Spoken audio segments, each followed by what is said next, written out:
बचपन से ही प्रकट होती है, क्योंकि बचपन एक ऐसा होता है जैसा पढ़ाओगे मन में वैसा ही बच्चा सीखता चला जाए। और जैसे जैसे बड़ा होगा, तुम सोचो अब कर ले अब कर ले, तो ये मन है ना, ये मन बड़ा चंचल है, कैसे तेरा भजन करूं, जितना इसे समझा। जो मन है ना, किसी की मानता ही, क्योंकि जब बड़े हो जाते हैं संसार को देखते हैं उसने क्या कर लिया कैसा कर लिया, कमाई में लग जाते हैं और कमाई में इतने खो जाते हैं, बस इतना लगता है कि परिवार का खर्चा कैसे चले, और परिवार के खर्चे तक ठाकुर जी देता भी है तो उसको लगता है कि मैं अमीर कैसे बनूं, और अमीर भी बन गया तो मैं करोड़पति कैसे बनूं, क्योंकि सपने जैसे जैसे व्यक्ति बड़ा होता जाता है ना, मिलता जाता है, वैसे वैसे उसकी सोच भी बढ़ती जाती है। लेकिन आए थे हरि भजन को और ओटन लगे कपास। आए थे भगवान का भजन करने के लिए, लेकिन फंस किस में गए, कमाने में, पूरा जीवन कमाने में निकाल दिया। एक बात बताएं, कुछ तो परमात्मा ने सोचा विचारा होगा जब हमें ये मानव देह मिली, क्योंकि ये मानव देह इतनी आसानी से मिलने वाली नहीं है।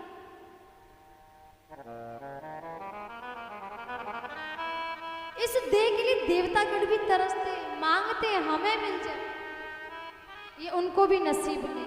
अदृश्य रहते हैं देवतागण, दिखते नहीं, लेकिन मनुष्य को मिला, खा सकता है, पी सकता है, भगवान की कथा में बैठ सकता है, ताली बजा के हरि कीर्तन कर सकता है, आंखों से मेरे प्रभु का दर्शन कर सकता है। ये केवल मनुष्य योनि में ही है, दूसरी किसी योनि में नहीं, किसी भी योनि। अगर बांके बिहारी जी के मंदिर में कोई पशु या जानवर चला जाए तो उसको पहुंचने देंगे, बाहर से बाहर भगा देंगे। अभी यहीं कोई आ जाए तो हम सब लोग डंडा लेकर के भागेंगे उसके पीछे, क्यों? क्योंकि उसको सुलभ नहीं है। राम कृपा बिन सुलभ न सोई, बिना प्रभु के ये सुलभ नहीं होता, वो भी केवल मानव जाति में। क्योंकि तुलसीदास बाबा कहते हैं, साधन धाम मोक्ष कर द्वारा, साधन धाम मोक्ष कर द्वारा, साधन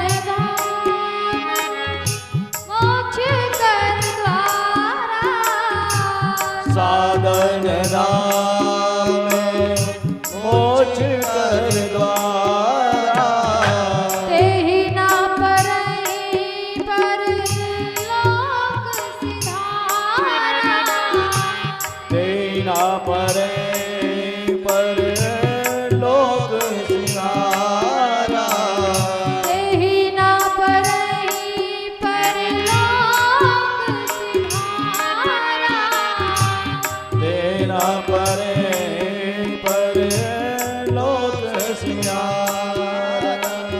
श्री राम जय राम जय जय राम,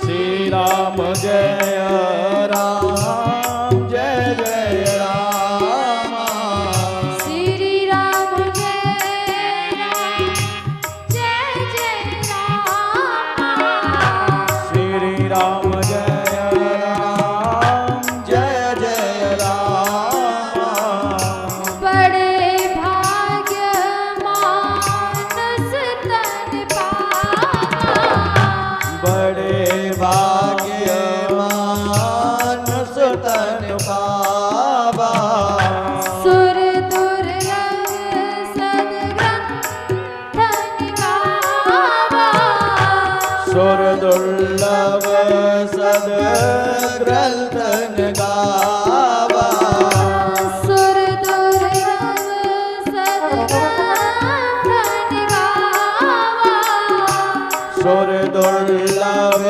सद ग्रंथ गावा सुर दुर्लभ सद ग्रंथ गावा सुर दुर्लभ सद ग्रंथ गावा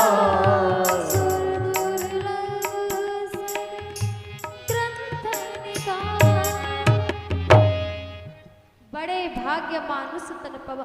पहली तो कृपा उसकी ये कि हमें मनुष्य देह मिली, और दूसरी साधन धाम मोक्ष कर दो, कि वो देह दे करके भी इसका देखो तो सही कि इसका साधन मात्र भी क्या है। अगर मोक्ष पाना है तो उसका साधन क्या है, मनुष्य दे। दूसरी कृपा, क्योंकि साधन के बिना हम कहीं आ जा नहीं सकते। अब आपको सीधी सी बात ले लो, आपको मथुरा जाना है